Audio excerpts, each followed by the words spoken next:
This isn't shit talking, people. This is talking about how is Free Palestine anti-Semitic? Is the concept of talking about people in a genocide, like speaking up for them? No, but let's talk about these posts that we saw. Can you talk about the one? I don't think the post was saying Free Palestine is anti-Semitic. Right. What did it say though? Well, you could just overall talk about it, maybe rather than reading it. Do you want to explain it? I don't know it as much. Okay, so. Okay. Yeah. Let me summarize. Okay, so basically, we've seen some of our followers on Instagram, or people we follow, that have been very silent about the genocide in Palestine. Very silent. And. But they came out today to say some stuff that I think is really dangerous, right? Yeah. And what I think is dangerous about it is that they're focusing on the concept of anti-Semitism during a time where there's, people are being bombed and there's a genocide against Muslims, against Palestinians, not just Muslims, but Christians also within Palestine.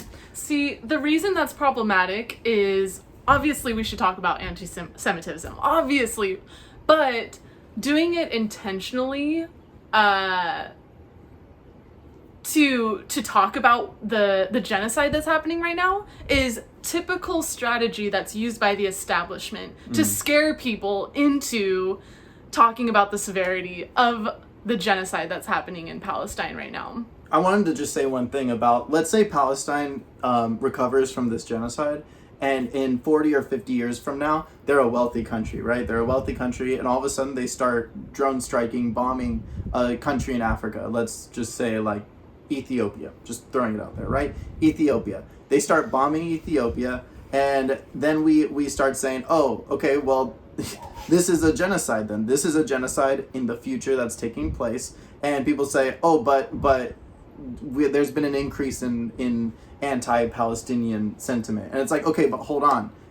Think about the genocide that's happening right now. And to me, what doesn't make sense to me is the fact that somebody like whose history involves the genocide should be the most empathetic towards people that are going through a genocide right now. I mean, it's. Do you know what a genocide is? Like, this is what I want to ask these people is, do you just look at it as like, oh yeah, whatever? Or do you see it as children are literally bleeding to death? Innocent people are literally getting their limbs blown up and strewn everywhere, and their family members have to see it. Yeah. And they have nowhere to go. They know that that could just happen to them or one of their loved ones any day. It's can't an leave. open air prison. But in this Instagram story, they said, but they used the word Jew, right? Can you address what that whole part was about? I think just overall, we need to. Well, can you address the story first, and then what story? Response? The story that was criticizing people that used the word Jew. Okay, so basically, it was saying that they recognized the brutality that's happening. They didn't use the word genocide or ethnic cleansing, whatever, but they did acknowledge, like, okay, there are war crimes happening. But then they proceeded to say, okay, I know that about the war crimes, but there's been an increase in people using the word Jew, people using the word Zionism, and that is anti-Semitic. So, can you give the example that you gave, the personal example? Okay, I think the issue with that is you need to look at the two things you just talked about, right? Mm-hmm.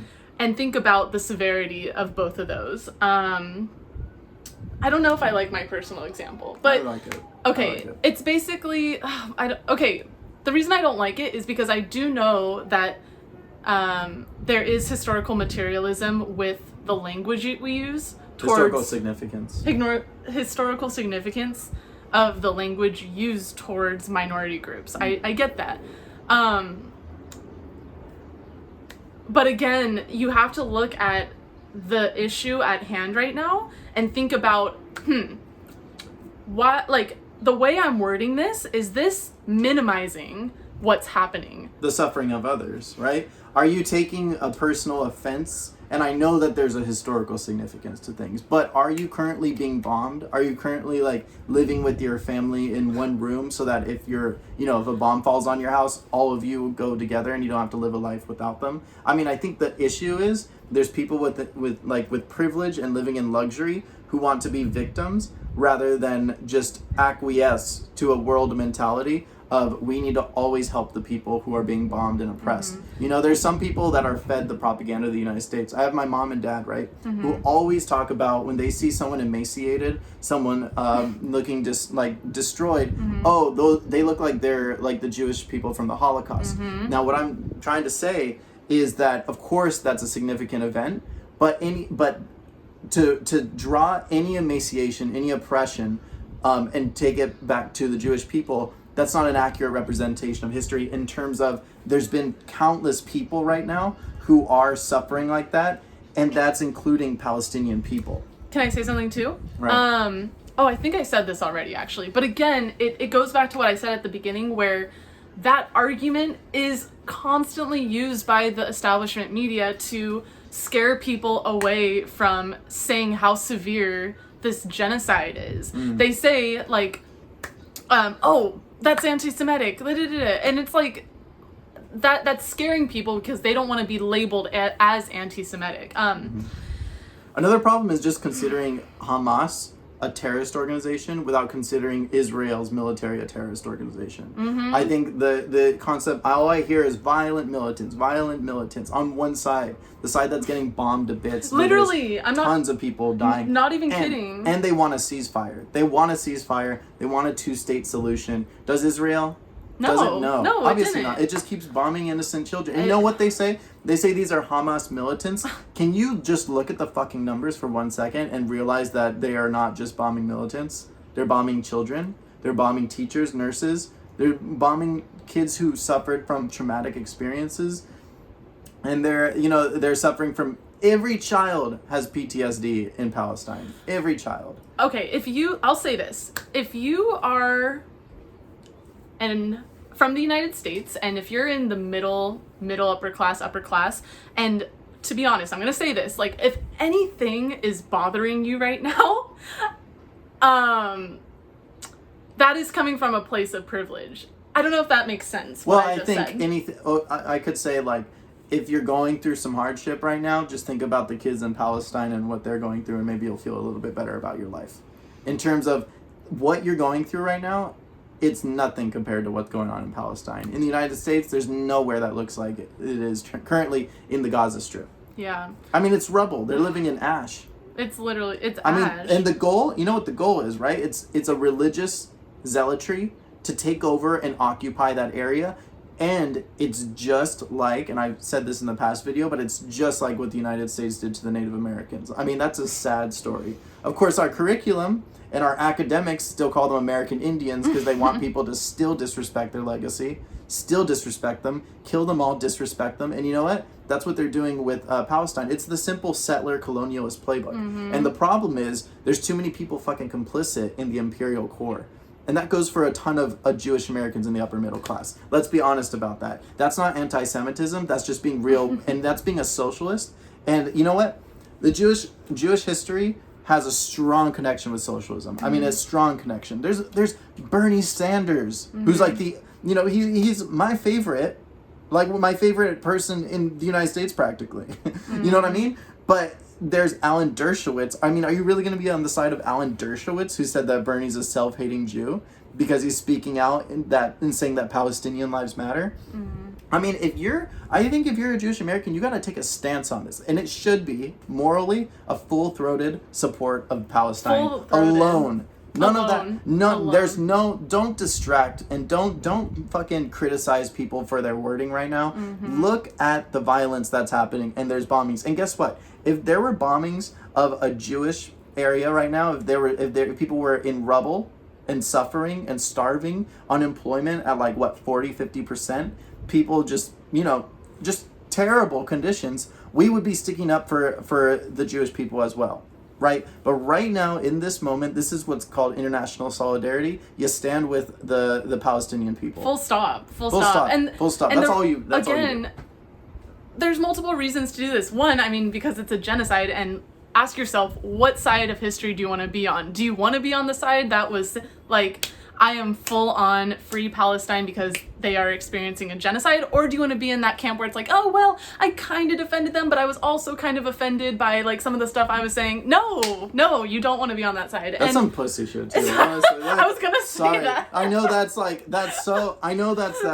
sounds mean and everything, but come on. People are gonna call you a misogynist now. A misogynist? A masseuse? No, but look, everyone. Because, wait, can I say one more thing? Yeah. Another thing, too, is, again, going to this power dynamic, like, you need to look, again, at the establishment media, and right now, they are not conveying it as a genocide. They're conveying it as a war between two equal powers, which it is not. It's not that. So, again, when you're doing this wishy-washy, oh, it's a nuance, and no, because you are contributing to that, and that's, unfortunately, the news source where most people get their information from, which is why action isn't being taken and why this genocide continues. Can I just mention those stories real quick, right? There's one of those stories, can you correct me if I'm wrong, but they talked about Palestinian protesters. Pro-Palestine is pro-Palestine, right? Because that makes them sound a little worse. Oh, okay, wait. Saying kill the mom, fuck the mom, rape the daughter, right? No, right? Is that it? Yeah, basically. Okay, can I just say one thing about that? I'm going to connect it to Republicans, because Republicans, Mr. Donald J. Trump, who, you know, he talked about how a Black Lives Matter activist said, fry the pigs like bacon. And he said it over and over, fry the pigs like bacon. And you know what? That's tying what one person says to a whole movement in order to delegitimize the movement, just like what Republicans do all the time. Yes. You can look up Cori Bush right now. Fox News is mad at Cori Bush because she praised a Black Lives Matter activist who, I think it was something like advocating for killing police or something like that, right? Now let me just say one thing. You can always try to paint a whole movement by its, I don't know, lowest common denominator or whatever you want to use for those people, but you got to look at the whole movement and have a historical materials perspective, and if you don't, you might be on the side of the oppressor. And if you don't have that perspective. It goes back to what you said about how, literally, look up headlines, it's always conflict between Israelis and Palestinian militants. It's like, why did you attach militants to Palestinians and not Israelis? So well, they say military, but there's a certain connotation there. They say violent militants. And I think the violent is the part because Israel is being violent, more violent than anyone else. Well, besides the United States, who's the most violent because they're funding the weapons, right? And then they call them a terrorist group and they portray them with like these big guns. And it's like, oh, look at the terrorist group like the Imperial Corps of the United States. When people like you, these people we're talking about, share posts where it's like pro-Palestinian protester says F Jews or whatever, like or the one you just said too was another one. It's like you are what's the word, validating what the stereotypes that the establishment is trying to convey about the Palestinian side. Right. It's honestly gross. Don't do that. Can we talk about the person who said that their Palestinian boyfriend was not anti-Semitic and you should be like her... Oh, no. Her ex-Palestinian boyfriend. You should be like her ex. First of all, that's a token. Second of all, we're not being anti-Semitic. Why are you posting that right now? Why? Nobody wants to hear that bullshit. Nobody wants to hear that right now. Also, like, come on. Anytime you say, like, oh, my so-and-so friend, like, Hispanic, referring... Latino like, that's... partner. What? You don't do that. Never. Ew, don't do that. Especially as a white person, dude. Like, that's so gross. And it's, again, centering yourself. It's like, well, look at me. I, like, know dated how... a Palestinian. Like, ooh, exotic, right? What? Like I know how to... I want to say something. The people that we're talking about, we're sending, what is it, subliminals and the hip-hop lingo. We love you all. We love you. Yeah. And we understand, like, where you're coming from. We do. Yeah. But we understand where the Palestinians who are being bombed right now come from. And let's say there's two sides right now. If one's being bombed and like suffering and dying and like being ethnically cleansed, you got to stand with them, or you're like, what are you? And again, full stop. That's like the worst possible brutality you Let can me quote experience. fucking Kendrick Lamar: "When shit hits the fan, are you still a fan?" And but that's real though. When shit hits the fan, are you still a fan? When things actually get rough, then when there's some sort of controversy, some sort of uncomfortable position you're supposed to be in, are you going to be a fan? And what I mean by that is supportive. Are you going to support the ethnic group that's being, genocided right now? I think you should. 100%. But you have to clarify what that means, because again, Supporting them? Yeah. Well, I think finding organizations to donate to. I think responding to people who try to minimize or ignore or downplay this catastrophe. I think and calling out people who are confusing things, who are manipulating the social media or like the sphere of communication, which is the mainstream media. Joe Biden. Shout out to Rashida Tlaib. She's the only person whose family is from Palestine and in Congress. She's in the House. Shout out to her. She's really, really putting her life on the line. I believe life and career on the line to speak out for her people. And we all need to be doing that. And it's not just her. It's AOC, Bernie Sanders. Yeah. There are some really incredible people that are in Congress, and you got to support them. You got to repost their stuff. But not only that, you got to be like them in a way. You got to be part of that movement and really, really realize like Bernie Sanders is Jewish.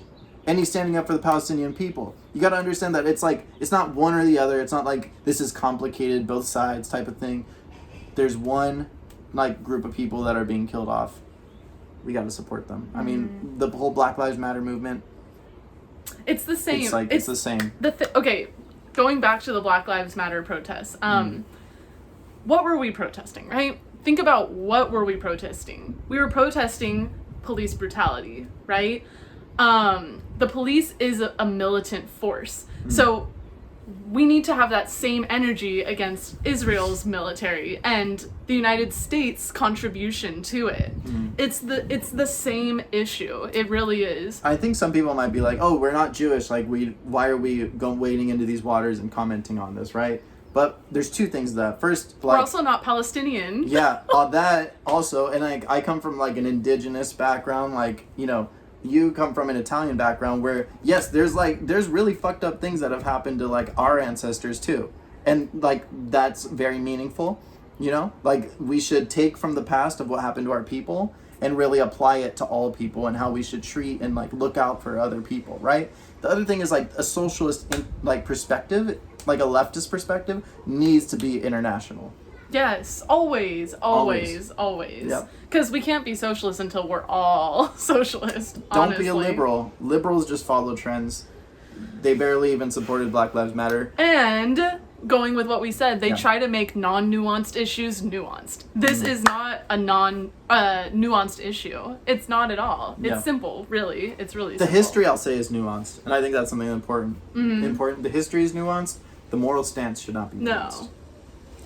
Thank you, everyone. That was another TED Talk. I don't know if we should keep doing this. Honestly, if you want to have a conversation with us, if you're like, you know what, I didn't like this part, or I don't agree with this part, hit us up. We're so down to have a conversation. Leave a comment. Yeah, leave a comment. We're also up for that. For someone yesterday wrote Trump 2021. Wait, really? Yeah, God bless Israel or something. I was like, okay. What about Palestine, though? Okay. Well, because it's God bless Israel, but it's God bless everyone, but why just what? It was weird. Trump 2021, God bless Israel, and I'm like, well, can he bless Palestine too, or is it does God just mean white people?